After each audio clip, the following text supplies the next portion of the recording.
here I am walking into an undergraduate psychology class. I show up on campus with a backpack, and I'm sitting in a class with 18 and 19-year-olds, and they're like, who is this big-ass dude sitting in here in the front row with his notebook? He's not supposed to be here. Leader of the lions, pick of the litter. Against the strongest, I'm alive and remain a victor. My battle scars that show that I am far from a quitter. Went through it all and I'm still striving, that makes me a winner. When it's me versus the globe, with my back to the wall, when at my lowest of lows. Still I put up a brawl, was never in me to fold, never in me to fall. So when my story is told, they'll say I gave it my all. Welcome to the Next Chapter podcast. It's KT. This is JT. I'm Kaleb Thornhill, the founder of Pro Athlete Community. JT, go and introduce yourself. What's going on? Julius, Thomas, KT. Thanks for asking me to do this. This really means a lot to me because you know what my passion is. My passion is helping people. Background about myself, played 7 years in the NFL, 2-time Pro Bowler, currently 4th-year doctoral student studying clinical health psychology, neuroscience as well. And the brains. But my life is just about trying to give back to people in the ways that make sense to me. And that's always been through health and wellness and trying to find opportunities to help people raise their bar. And that's what we're going to do in this podcast. Like, we're going to tell people stories about the challenge of transition, but then we're going to celebrate their strengths, because everybody has the ability to move through transition in a way that lets them get closer to what they're after. And we've got some great examples, some great stories, some great guests coming in that are going to be able to really give people some inspiration and some hope that you're going to get through this. Yeah, I think to your point, you know, everybody goes through their different life story and their challenges within that story. And, you know, I'll just say for me, you know, just a little background about me. I didn't play as long as you did, right? So I played in college for 5 years, 5 surgeries later, and God said, you know what, it's time. It's time to start serving people and going out there and doing and living your life's mission.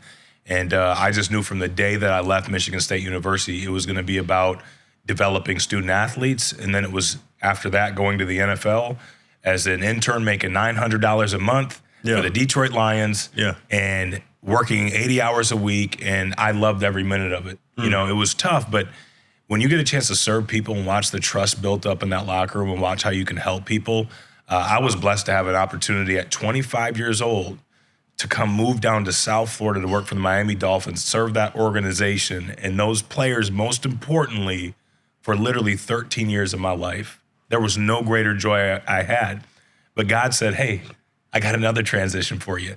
He wanted me to go beyond the walls of just the Dolphins players currently and, you know, serve guys across the NFL, both current and former. And obviously he says, we might have something planned after that. But for right now, God, that's where he's placed us, is to work on that mission together, and I'm excited about it. No, man, I want to go back into talking about the Dolphins, not from the Dolphins standpoint, because that's where we met. Yep. And Absolutely. That's when I discovered from the Spirit what my purpose was going to be. I mean, I used to sit around and, you know, you go to play for a couple teams, you spend enough time in the league, you start to see people that are behaving in ways that maybe is not best for them, or you're starting to see that, and this person, this guy, he's got something going on inside. And no one's addressing that. Everybody's thinking about who he is on the field and not who he is off the field. And I was sitting around just pointing my finger, and somebody should help that guy. Somebody should help that guy. Somebody should help that guy. And then one day the Spirit said, it's going to be you. This is now you. This is now your mission. And you are so important in that mission, because when I stepped away from the game, it was a challenge. Like, I stepped away from the game in the middle of my career, and I made the decision to do it within one season. And when I was like, yeah, you know, God, I'm going to trust you, and I'm going to go the way you send me, I didn't know which way to go. I didn't know what I was going to be able to do to really get at this goal that I had when I realized what my passion and my purpose was. My purpose is to help people with their physical, mental, and emotional pain and help them get better. I didn't know what to do. And then you showed up through a conversation we had at a Starbucks, and you gave me my first opportunity to head down this direction I think I was going down. So maybe we should talk about that, like how we really got focused in on what we're doing now through what you had already been planning, and you started putting the play in motion. You know, JT, you brought it up, is like you saw guys in the locker room, and I'm going to go right back to Starbucks, but you saw guys in the locker room, and you're like, man, maybe I should help him. I think for me, that care was there for me as well. Same thing, right? Is how do I help as many guys as possible? Because you know what I realized? A lot of the guys in the locker room are walking around with a mask on. Yeah, and it's absolutely. very hard for them to be their genuine, authentic selves. Yep. And I just knew that what came through my door confidentially, whether it was with you or many others, is that I always knew, and they could let it off with me, right? They could take off the mask. And when I started to see people, those players, I always saw them as people, but truly when you get into an intimate relationship where they're sharing things that they don't share with anybody else. Getting a chance to be vulnerable. Boom. And so that leads us back to you, which I felt that with you from the very beginning, and just how real you were. Yep. And I knew you were going to do special things. So let's go back to Starbucks. We meet there. I think God placed that Starbucks there for a special reason, because I had a couple conversations that were transformational there. Yeah. And the one with you in particular, you know, for those that don't know, during the Dolphins, I wanted to help out former players, right? Yep. I wanted to start Next Chapter U, which we're sitting here on this podcast now calling Next Chapter. Absolutely. And so I wanted JT to come to Starbucks. And the reason being, man, is I knew something was in his spirit. God wanted us to meet at that table at that time to talk about, hey, JT, I got 4 guys that are coming down here to South Florida, man, and they need help when the game is over. And here's what we're going to do. We're going to do a 90-day program, but we're going to do 3 days in person, and then we're going to put a game plan and a playbook together for them. But go back to that conversation, JT. I want to spin it back to you. What do you remember about that conversation? No, I mean, it was when I was transitioning and just getting done with 30 years of being an athlete. I'd never done anything else. I wasn't sure what I was going to do afterwards, but I was clear on what I was supposed to be doing, helping people. I didn't know how I was going to do it. Yep. And then, at that point in time, I was like, man, I got this crazy idea. Maybe I'll go back to school. Maybe I'll try and pursue a doctorate in psychology, because psychology, that's about helping people. Maybe I'll go learn, because I didn't want to be in the situation. When I saw somebody told LeBron to shut up and dribble, I was like, well, what voice am I going to have? But if I go get my stamps and my certifications, then maybe they'll have to listen to me and they'll have to view me as an expert in something outside of sport. But when you came, or when we met in that Starbucks, I wasn't there. I had just got ready to start taking undergraduate classes in psychology. And you were like, JT, I'm going to put you in the game. We've got 4 guys coming down here, and I know your heart. We sat at that Starbucks, and I just shared with you my passion, what I'm going to spend the rest of my life being after. And when you told me, I want you to come, we're going to the W, spend time with the guys, I was like, Kaleb, I don't know what I'm going to do. I don't have any training. I don't know the things you're supposed to say. I don't know.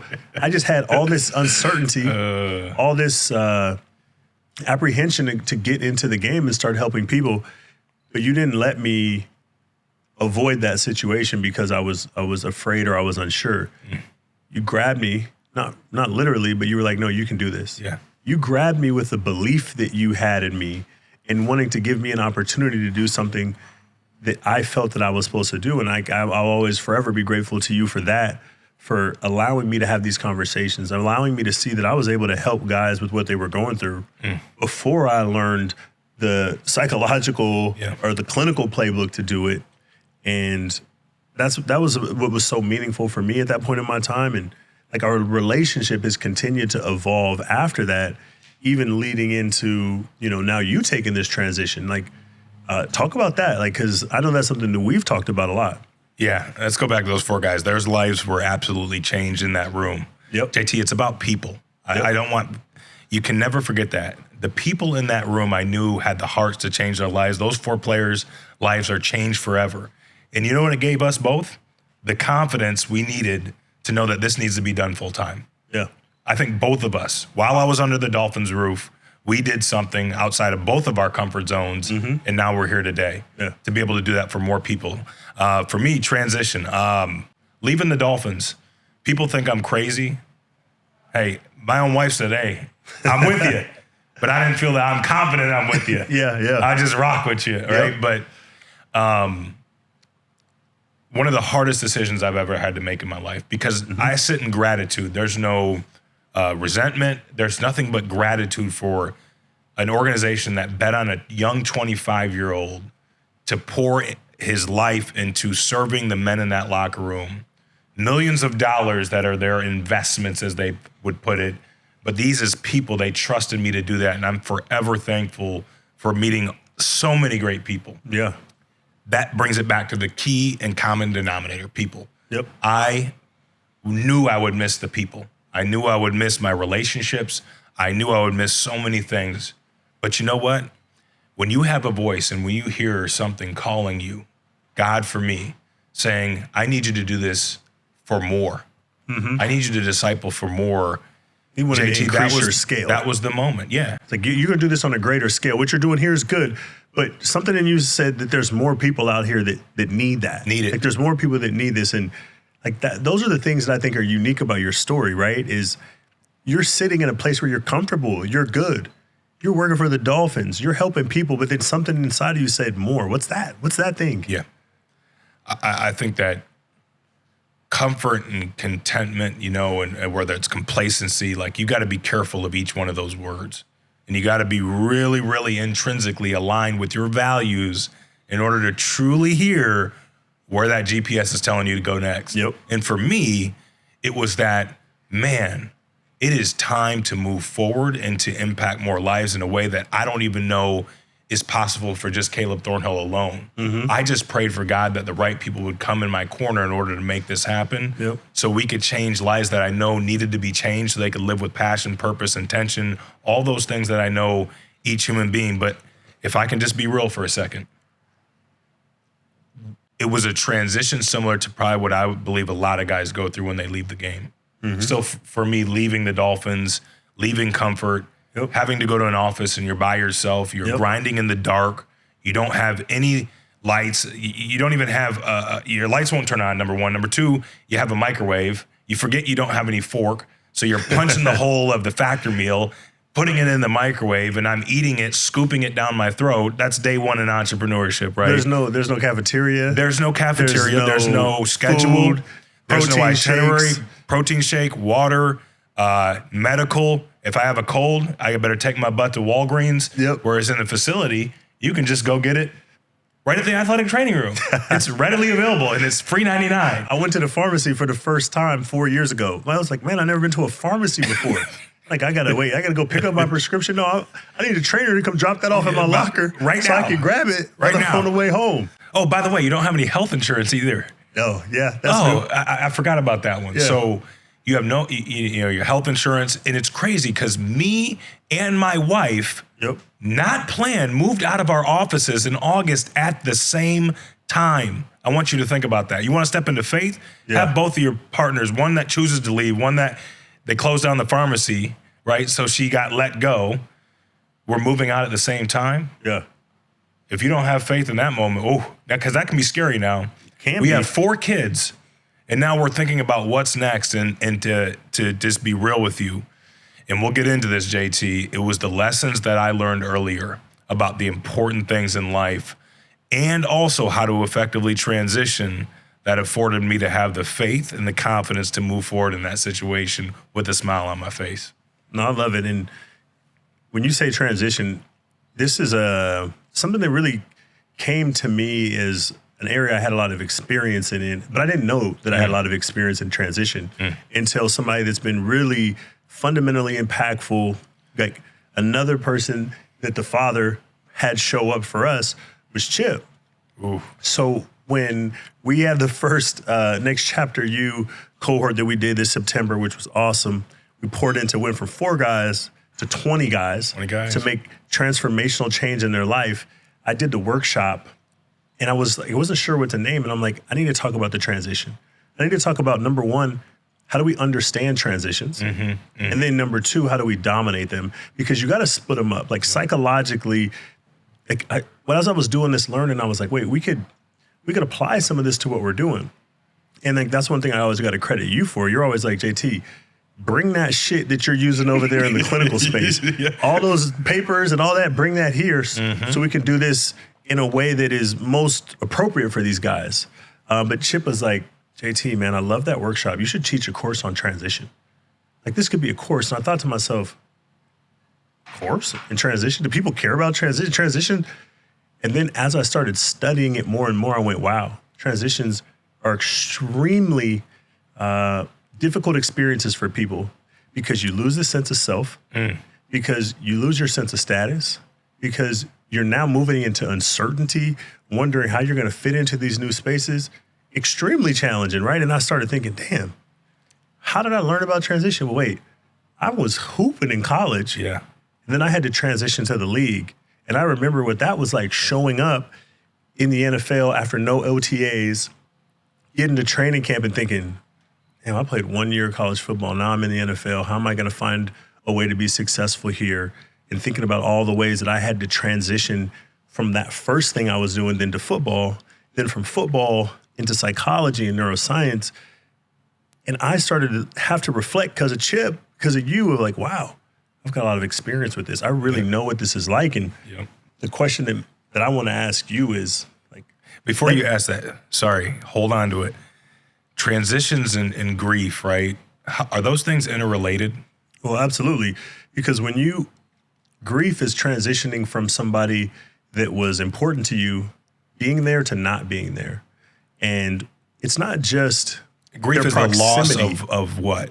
Something you love. Something. Anything. You could grieve a parent, you could grieve a sibling, you could grieve a child, you can grieve a career. Grief is just a feeling of loss that has come with something that you were deeply connected to that's no longer present. And I want to ask you, like, if we're going to be doing this podcast talking about transitions, like, we got to go first. I was hanging out with a guy in the military, and he said, leaders lead from the front. Yeah. And I want you to be able to do that. And I want you to share with me and share with us and everybody that's watching, what was your most difficult transition? My most difficult transition, there's just no way around this, is losing my father and best friend. Losing my father and best friend at 21 years old. It was 2006. Just got my labrum surgery right before my senior season, JT. Hardest thing. So talk to me about how it felt. Like, when we say hard, like, this is going to be a difficult thing for us probably to do on this podcast because we're dealing with former professional football players, people that have always presented themselves from this place of strength.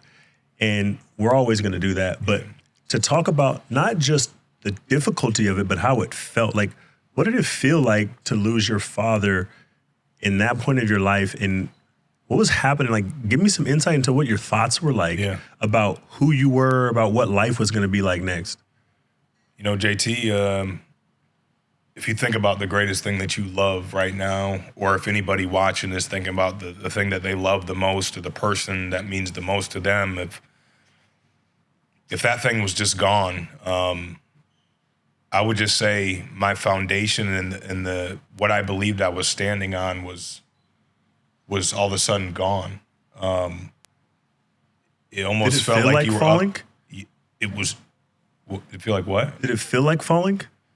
It felt like you were falling into a space where there was nothing else around. Almost like you were dealing with the death yourself. Like, everything was gone. Like, nothing else mattered.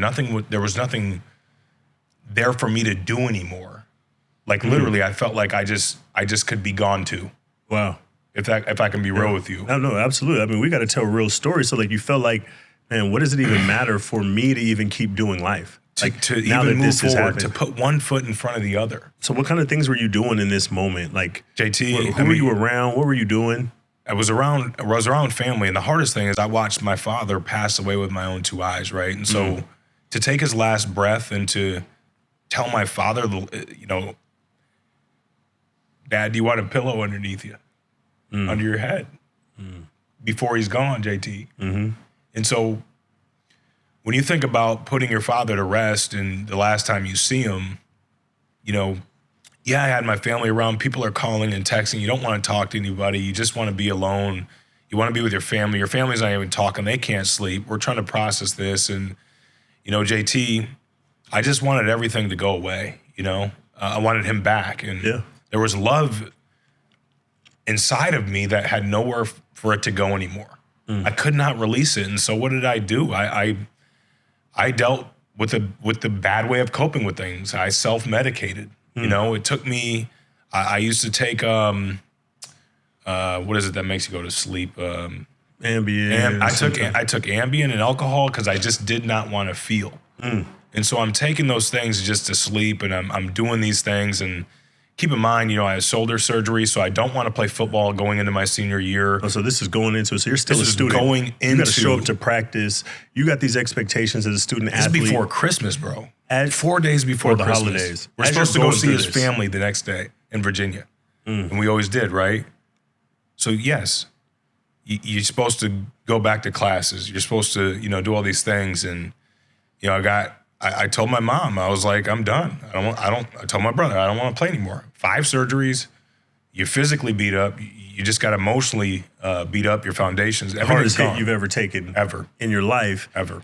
How long did you grieve? And I guess one of the biggest questions I have is, how did you move forward? Like, how did you? Because I know that you finished your degree. Like, I've got all this information from the back end and like Yeah. how you've continued to show up in life and the things you've continued to do since. So this wasn't the end of your story, but I think it's important if we're talking about transitions, we got to talk about that desert period. Yeah. And I want to know how you navigated that desert-like period to get back heading in the direction that was aligned with who you are, your GPS. Yeah. You know, JT, it was a painful, and it was a lot of prayer, and it was people. And so fast forward a little bit. So what happened was amazing next, right? Which is my mom had called my dad's teammate that I knew intimately. I had a conversation with him, and he gave me a ton of great perspective, okay? That changed my shift a little bit. Here's where it changed for me, and I'm thankful for Coach Mark D'Antonio. Our coaches in our life, we always need a coach. Let me be very clear. Yeah. I still have coaches. Yep. And so my coach calls me. I'll never forget this. I pick up the phone. He said, "Hey, Kaleb, how you doing?" I said, "Coach, I'm doing good. How are you?" "Good." He said, "I have an idea for you. They're getting ready to sell these jerseys in the bookstore. And I was wondering during your senior year, if you want to change your number from 43 to 41 so you can represent your father in your last year." Ooh. I said, "What? Coach, say that again?" He said, "Yeah, change your number from 43 to 41. This will be for your father. Yeah. You'll continue his legacy." And I remember hanging up the phone crying in tears because I go, that's it. What am I doing? This is about him. This is about my father. This is about everything he taught me. If I'm going to put it on the line one more time of all the things he taught me while I was growing up and to like be the steadfast man and dedicated and live life with intensity and passion and a mad dog mentality, who's my father's nickname, Charles Mad Dog Thornhill. I said, I'm about to morph into Mad Dog. I don't care about this damn shoulder. Yeah. I don't care about this damn knee. Yeah. I don't care about no problems. Yeah. I'm about to live my life for him, something bigger than myself. Yeah. And in that moment, everything changed. Back to classes, back to practice, back to the weight room. Back all to that. everything. And the support, right? Yeah. Don't get it twisted. That was a turning point. Yep. But I needed to see somebody to get help because I didn't know how to process everything in my brain. So I think for me as a man, mental toughness, my dad talking about going through things, like the reality was all that tough talk is good, but you have to have somewhere to filter it through. Yeah. And so for me, I needed that, and I met with a psychologist all through my senior year, and it really, that moment psychologically though, in that what Coach D'Antonio did switched everything for me, and I'm forever thankful. And my dad was a servant leader. He was a true servant. That's where my heart comes from, JT, is he would be stopped in the store at Meijer, and I used to hate to go shopping with him because everybody would stop him and thank him for helping them out when they were younger. Yeah. Right? My dad changed their life. And you think about it today, man, really, my father wrote a lot of great chapters. All I did was pick up the book and to continue to write so we can write one hell of a legacy. Yeah, but it's interesting because psychologically, I hear a lot in your story, right? And one of the things that is standing out to me is how when you're going through this desert-like period of transitioning, hardest blow you've ever taken, it was how support showed up in different ways at the right times to help you make it through that season. And how has what you went through in that season defines you as who you are as a man and who you are professionally and your commitment to supporting other people in the desert of their transition. JT, have you ever tried to build a house by yourself? Absolutely. Would you ever think about it? No chance. Okay. We are that, right? And we are on a mission to build our house on a solid foundation with walls, support, a roof. We all want to feel protected. You can go through the hierarchy of needs, right? But they all have to be there. Yep. And so for that, JT, the foundation, my spiritual life, right? My 5 Ps, right? Prayer, physical, personal, professional, and philanthropic. Those 5 things are my 5 Ps to a purpose-driven day. Yeah. And if you do that daily, it's a purpose-driven life. Yeah. All the people around me taught me that over the years. I didn't teach that to myself. Yeah. I did it through other people who gave me life lessons that I can now take with me and now move them forward in my life. But my goal, if I'm being very selfish, would be to keep them. If you're being selfless, it's to give everything away that you've gained. And that's what we're on a mission to do. Now, with that being said, enough about my transitions. I got a little choked up because I still miss my pops, and I think about him every day, is you, okay? Let's be real. NFL players struggle with the transition. Yep. They do, Yep. okay? And when we say struggle, a lot of people are like, yeah, man, you know how many conversations I had recently? They're like, yeah, they just blow all their money. Yeah, it's just crazy, man. It must be hard to have this much money, and it's just, you just blow it. Like, what are we talking? I hate when people say that because it's not true. Where we're broke at is right here. Yep. Living with purpose, passion, intensity, with confidence and belief. We're broken in the heart. You can have as much money as you want. Now, I'm going to shift it back to you. When you left the game, right? Talk about that. I know you talked about it earlier, but truly talk about that transition. But most importantly, if you could touch on, why do you believe most players, you were one of them, struggle when the game is no longer a part of their life? No, those are great questions. And I can't tell you how many experiences I have that give me motivation every day to keep doing what we're doing. The first thing that gives me motivation is the apprehension and sometimes the discomfort, maybe embarrassment, call it what you like, of telling people I'm retired NFL player. And the reason I developed that feeling telling people is because it could be a 60-year-old mom, grandma, it could be a kid. I mean, so many people, they put their hand on your shoulder and they go, "Are you doing okay?" And for me, I think that's real. Like, everybody went from, "Man, you're so great. You're so amazing. I saw this. What was that like?" to, "Are you doing okay?" And I thought to myself, like, man, everybody out there must think that when you're done playing, the struggle that you're going through is so hard to navigate that they should ask if you're all right. And I sit there with that and I go, so there's a narrative. There's a narrative out there. And the narrative is most athletes struggle at the end of their career from all sports. This is not specific to football. Right. The problem with the narratives is there's always some truth to it. And there is stories of people that struggle. And there is stories of people that go through things because leaving the game, going from being a professional to being to be determined is one of the most psychologically challenging shifts a human being can go through. And I've learned it firsthand because, you know, I talk a lot about Mastery Mountain. And like when you're a kid and you decide like, man, I'm going to go be a master at this thing. I got these crazy long odds. I don't care. I'm going to go try to be great at it. And you achieve that.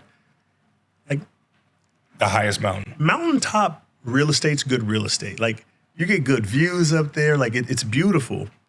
But then once you have to start climbing down the mountain, giving up everything that you had climbed for, everything that you had experienced, been through, suffered for, and you have to let that go, and you have to get into a valley. It'd been a long time since I'd been in a valley. It'd been a long time since I walked into the room and had to be honest with myself that, man, I'm not the best person in the room. Like, boom, like that's a hit. Like, fuck. Here I am walking into an undergraduate psychology class. I didn't even get to start in the doctoral program. I show up on campus with a backpack and I'm sitting in a class with 18 and 19-year-olds. And they're like, who is this big ass dude sitting in here in the front row with his notebook? He's not supposed to be here. He's supposed to be across the street at Nova playing football. And the crazy part for me is Nova Southeastern's campus shares a campus with the Dolphins. So I could sit in my advisor, my mentor's office and look out her window and watch the guys practice. Like, this is crazy. Like, what I'm thinking about, like, what I'm seeing, like, man, did I make a crazy choice? Should I be out there? It's staring you in the face. Yeah, for the first time in my life, or not the first time, but in a really long time, I'm like, man, I'm now the student. Like, I used to teach. People used to bring me in to tell them about the game of football and about a way to attack a defense. And now I'm sitting in there as a rookie again. And what that means and how I'm going to navigate through that has been extremely challenging. But then also what happens in your life around it. But can you talk about the valley, right? And what exists in the valley for a second, because I think you're going to go into it. But the different aspects of your life that are impacted when you're on the mountaintop and when this thing is over, specifically for NFL players, since you do develop a lot of them. Yeah, I think that some of the biggest things are the fear of, am I ever going to be great at something again? You hear a lot of guys when we talk, when they say, I got to find something that I love the way I love the game. And I go, yeah, but I think there's something deeper in there. I think there's a fear of never becoming a master again, wondering what that thing is going to be. For me, like, I dealt with that all the time. I remember the first time a professor handed me a research paper. I picked up the research paper. He was like, you should read this. I think this will be interesting. I started reading it. I only knew half the words. I'd never read a research paper before in my life. And I remember the struggle and the challenge of going through it and asking myself, am I ever going to understand this? Like, I wanted to give up because I thought, this is just outside of what I'm capable of doing. Like, am I ever going to be able to understand this? No, I should just give up. And I told myself, no, don't give up. I would record videos of myself talking about the struggles I'm having and reminding myself not to give up. I think another big thing is we don't realize how important work is. Psychologically speaking, having a career as something to show up to every day where you feel some sense of like a reason purpose to get up. Not having work, not having a job, that was something that was foreign to me. Not getting a paycheck? Like, what? I've been getting a paycheck since I was 21 years old, a good paycheck. And now there's no paycheck showing up. Yeah, yep.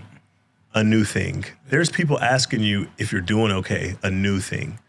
There's people not understanding that you're actually have to start over at 30, right? Yeah. So it's like you jump out ahead of all your peers, like all your friends you went to high school with. You're at the mountaintop. Like, you get way out there and they're like building their jobs and they're working. And then all of a sudden football ends and you slide back. Now you're behind them and you got to catch them again. So my friends are like, hey, what are you doing? It's Friday. Let's go out. I'm like, yeah, I used to go out on Friday, but now I've got to build this new career again. Yeah. But people can't understand that. They're like, oh, but it doesn't matter. You played. What do you mean it doesn't matter I played? I played 7 years. I was fortunate to make more money than I thought I was going to make enough money to handle that responsibly, to do well. But could you imagine going 50 years with no more checks? Yeah. No more income? One of the hardest parts for me is seeing cash going out and cash not coming in. I don't care what you got in that bank account. Psychologically, that was one of the hardest things. Psychologically, one of the hardest things was feeling like, am I ever going to be great at something again? Psychologically, one of the hardest things was being a novice and understanding that I'm a novice. Yeah. And for most guys that haven't ever experienced that. But their whole life, to your point, like, if you think about it, they've been coached, right? They've had a coach in their corner and a greater team around them and a goal to reach, right? And collectively, you don't realize how much you've been supported to reach this mountaintop. And even when you're there, meaning the NFL, think about how much resources you have, like coaches, nutritionists, like all these people, athletic trainers. These are all your coaches, essentially, that are telling you, regardless of what you may have going on, that you have support. You can get coached through it. Maybe it's something personally that they're dealing with their family. You can come see KT. Like, I'm going to keep it real with you and help you out, right? And so every stop you go, you have somebody regardless of what you're dealing with. How hard is that when a guy's done playing? The resources are gone. Let's be honest. It's hard going from anytime you want something, you can have it, to now people are not answering your phone calls anymore. Now you that text you sent, that call, it's no longer important. Getting access to that thing, not happening. Over and over, you're constantly reminded that the life that you had and the things that came with it are gone. And you now have to learn things that you haven't had to learn up until that point. Yep. Like I was making a joke about going to the pharmacy for the first time at 30. But you know what else was different was when I went back to school.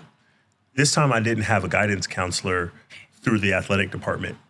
So I had to pick classes the other student way. I was like, wait, I got to register for classes? You for had to go to the bookstore to pick it up too? Luckily, I actually do. Damn, I did have to go to Big Store, pick up from the bookstore. But all these things that you had to start doing on your own, like for the first 4 semesters of school, I never remembered to register for classes. And I would come in and they'd be like, automatic. You didn't pick your classes. Automatic. But when you played sports, somebody was telling you, hey, in 2 weeks, it's time for you to pick classes. Come by my office at this time. You sit down, you order classes early, everything. Yeah, go. Let's stay there for a moment, and then we're going to go back to, because I want to share a story. Let's talk about what happens psychologically when the strategic part of your brain shuts off, meaning that if I'm recruited, right, and I go to a university, okay, and everything is done for me, right? I don't want you to think, I just want you to do. Yep. Okay? Yep. So I want to dive into this a little bit, because whether it's a book, whether it's getting picked up from classes because you're being treated differently because we're on a time demand, right? Because we as athletes, we say we have great time management skills, but if somebody else is managing our time for us and we're on an itinerary and we know where to go, where to be, and people are taking us there, do we really have these skills? So I want to talk about the compound effect of that and what it really does psychologically for these athletes who have been basically nurtured their entire life, and they really don't. Maybe it's a financial advisor where they're like, man, we're going to pay your rent, we're going to pay your bills are on auto pay, all these things are going to be taken care of for us, so now I don't even have to operate in the real world because everybody's doing everything for me, so I can keep my focus on the field because that's the only thing I have time for, right? What does that do to somebody when it's all said and done? I'm glad you brought that up, because I've actually had this conversation with several people. One was a psychiatrist and one was a neuroscientist. And you start to explain kind of what life is like, kind of how you're not just not gaining these skills, you're prevented from the capacity to learn them on your own because they don't want you to make a mistake. Because if you make a mistake registering for your classes, that negatively impacts them. If you make a mistake setting your alarm or being at the bus on time or making it across the building to be at this place, so they're going to put signs. By the way, they drop off food for these kids now at their apartments, so they don't have to think about that either. Correct. And so one of the first ladies I was talking to, she goes, that sounds like infantilizing. I was like, infantilizing? Yeah, they keep you in an infant-like state. Whew. If this human never learns agency for themselves, then they've been infantilized. Like they're staying that way. And they're never going to just get these skills if you keep meeting everyone's needs before giving them the opportunity to get their needs met on their own. You've kept them in an infant-like state.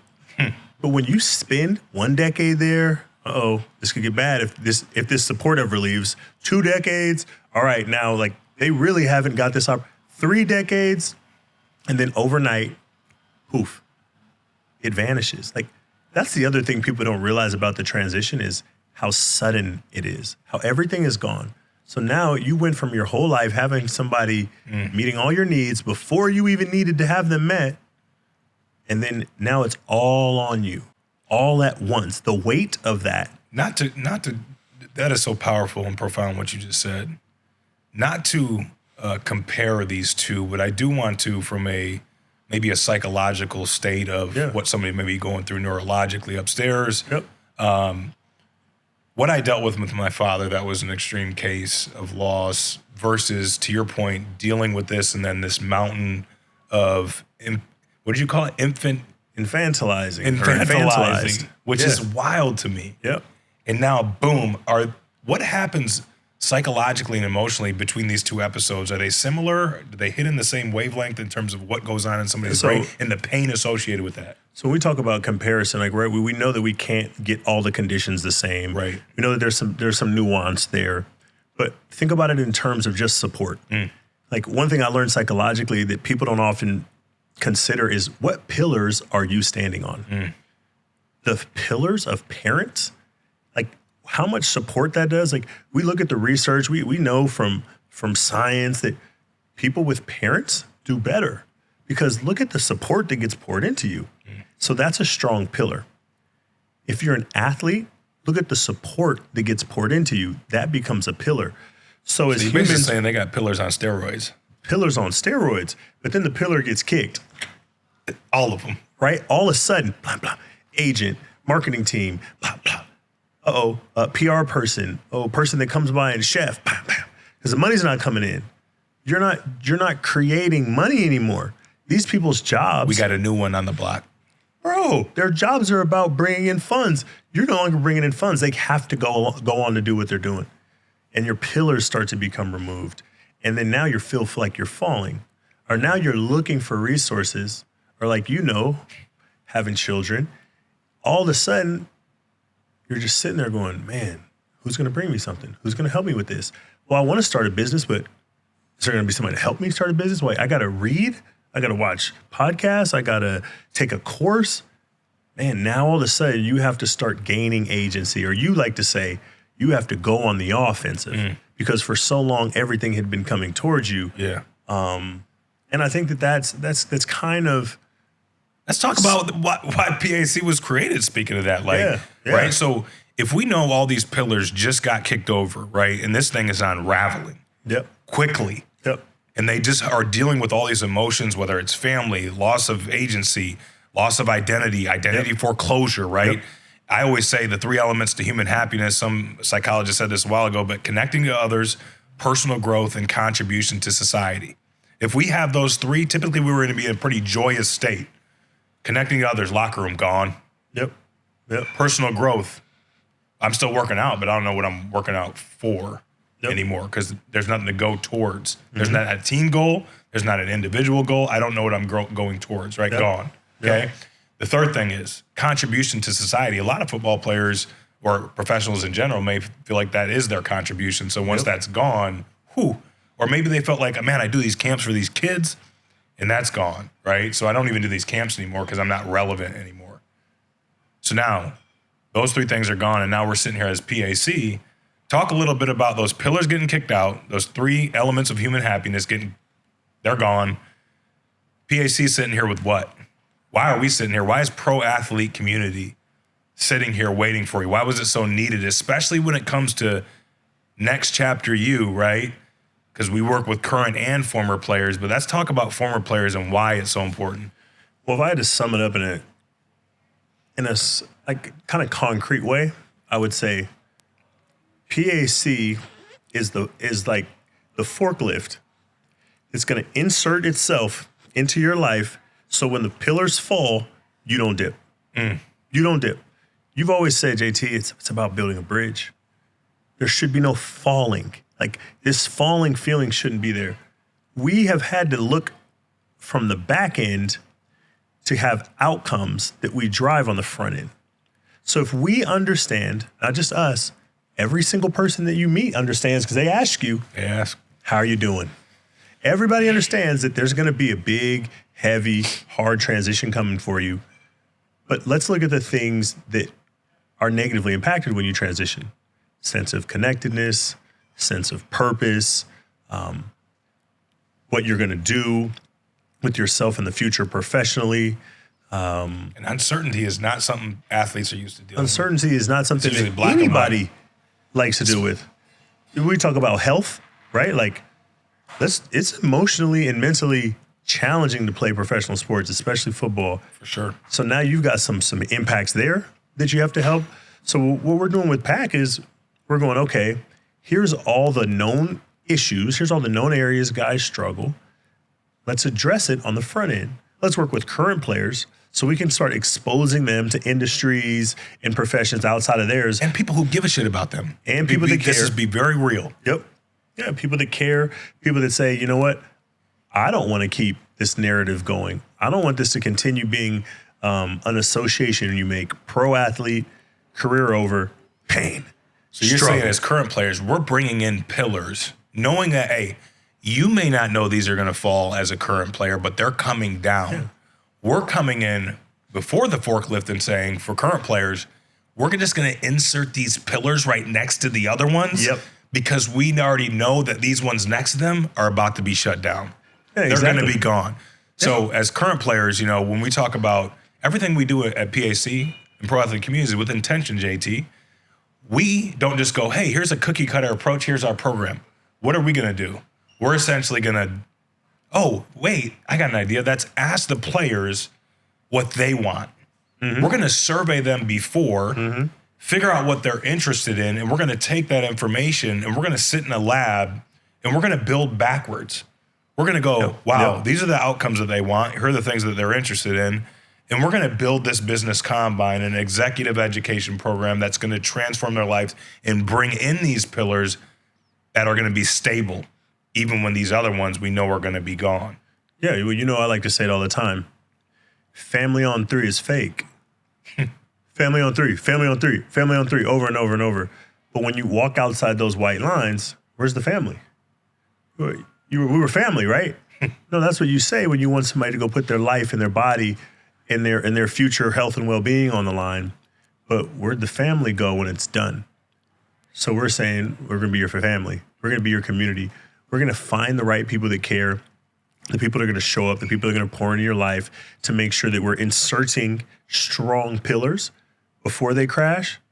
Or if they have, we're going to be that forklift that comes in and creates that stabilization, because we know what guys are experiencing. We can see all, Google it. I asked ChatGPT why do players struggle at the end of their career. ChatGPT knew. At the conference, it's going on. I promise you, at the conference, it's going on the big screen. And I'm going to tell the guys what ChatGPT said for why they're going to struggle after the ends of their career. If we know it, if ChatGPT knows it, why aren't we doing something about it on the front end? And that's what PAC's going to do. Amen. PAC's going to continue to show up in advance. Yep. Because showing up after the problem is here, it's late. It's too late. That's a bad angle. Mm-hmm. We know angles. Yeah. Angles and leverage. Angles and leverage. Don't take that angle. That's not going to get you there before he gets in the end zone. Yeah. But why do we take these angles in life? And for these guys, for me, it's because no one's caring enough. Yeah. No one's caring enough to say, let's just adjust to that angle. Yeah. That's not going to get you there in time.